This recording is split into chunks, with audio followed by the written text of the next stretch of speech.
18 বছর না 28 বছরও বিদেশ কইরো বউ বাচ্চা সংসার মা বাপ পরিবার সন্তুষ্ট করতে পারে না।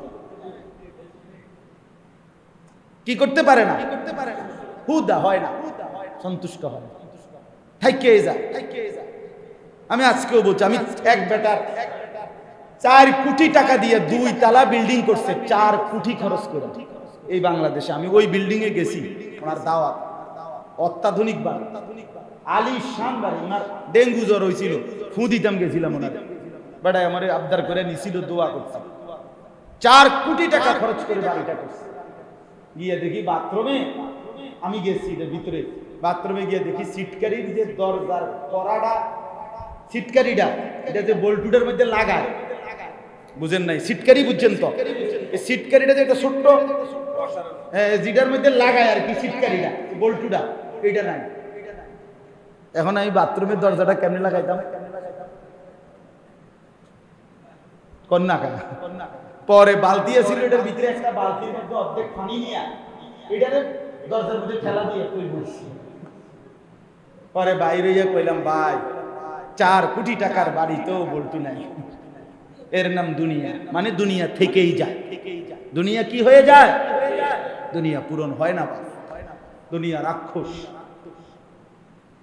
এই পরিবারে, এই সন্তান পরিবার বসত রাক্ষস, তারা জীবনেও তৃপ্ত। আপনি মরার পরেও আপনার পরিবার উপার্জন বন্ধ করে দিবে। কথা বলেন না কেন?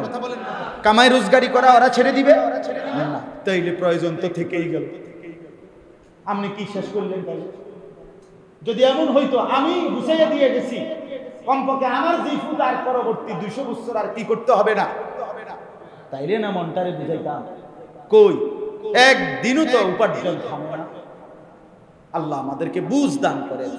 এজন্য শুধু শুধু শুধু শুধু এই দুনিয়া সংসার, এই ঘর দুয়ার খাট পালং সোফা ফার্নিচার, এইটা গুছাইবার জন্য আখিরাত বরবাদ করেন না।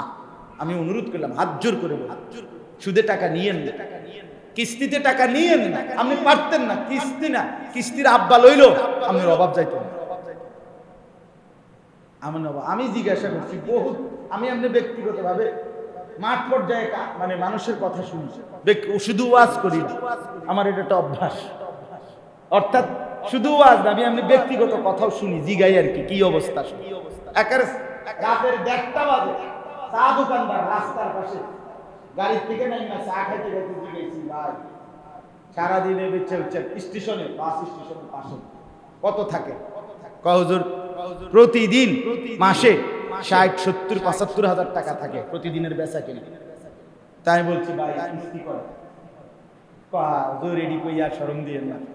আমি বললাম, না আমি শরম দিব কি, এত রাত কে কারে শরম দেয়? আমি আর আপনি কোন কিস্তি আছে 60টা।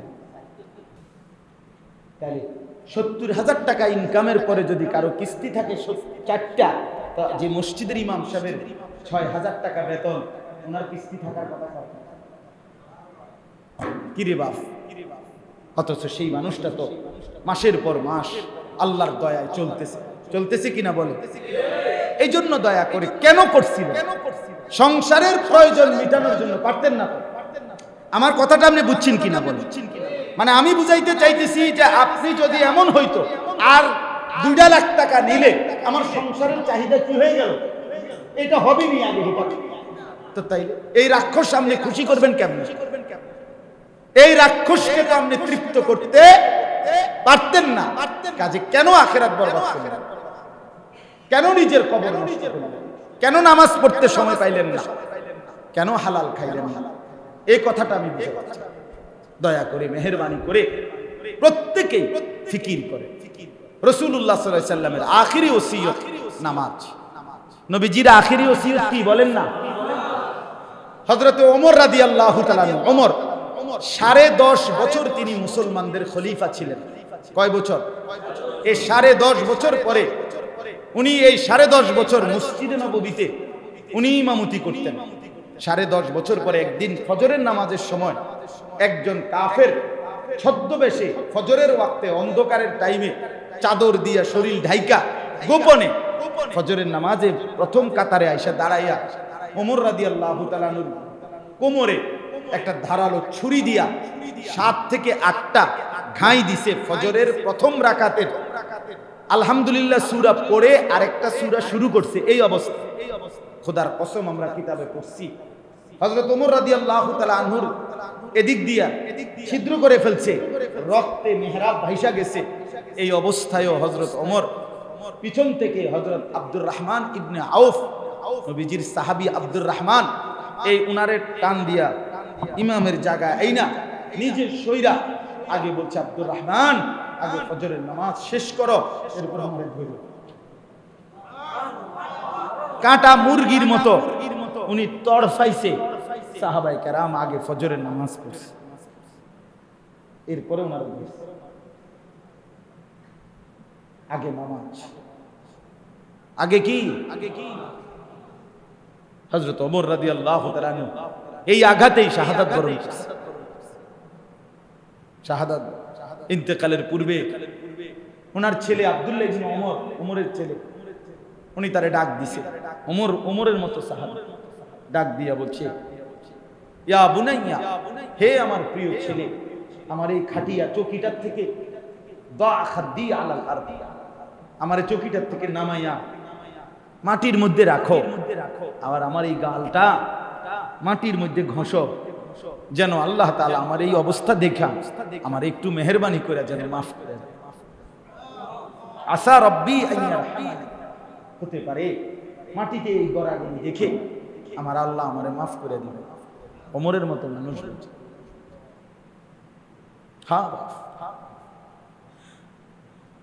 এজন্য কেন নামাজ পড়বেন না? কেন?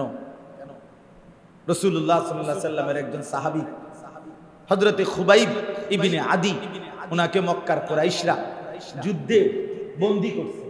বন্দী করার পরে মক্কার কুরাইশরা সিদ্ধান্ত নিছে উনাকে ফাঁসিতে ঝুলাবে।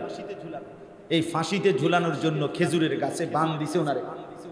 বান দিয়া মক্কার ছেলেরা বর্ষা দিয়া উনারে সারা শরীর চালনির মতো ছিদ্র ছিদ্র করে ঘাই করে ফেলছে। সারা শরীর থেকে রক্ত টপ টপ টপ করে রক্ত পড়ছে।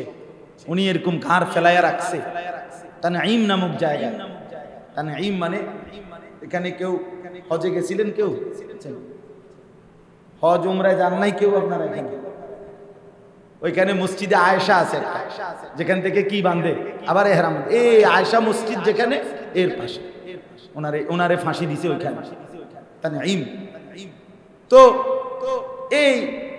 এই অবস্থায় ওনার ঘাড় ফেলায় দিছে, রক্তে পড়তেছে। এই সময় মক্কার কুরাইশ আবু সুফিয়ান তখন বলছে, খুবাইব, এখন তোমাকে রশি টান দেওয়া হবে ফাঁসি, এর আগে লাস্ট মৃত্যুর পূর্বে শেষ কোনো তামান্না আছে কিনা? ফাঁসির আসামিকে শেষ ইচ্ছা পূরণের কি দেওয়া হয়? সুযোগ দেওয়া। ওনাকে বলছে, তোমার শেষ ইচ্ছা কি? খোদার কসম কিতাবে আছে, আমরা নিজে পড়ছি আরবি কিতাব। উনি বলছে, আমার শেষ তামান্না 2 রাকাত নামাজ, আমারে আরেকবার সুযোগ দাও, আমি 2 রাকাত নামাজ আদায়। আবার রশি খুলে দিছে।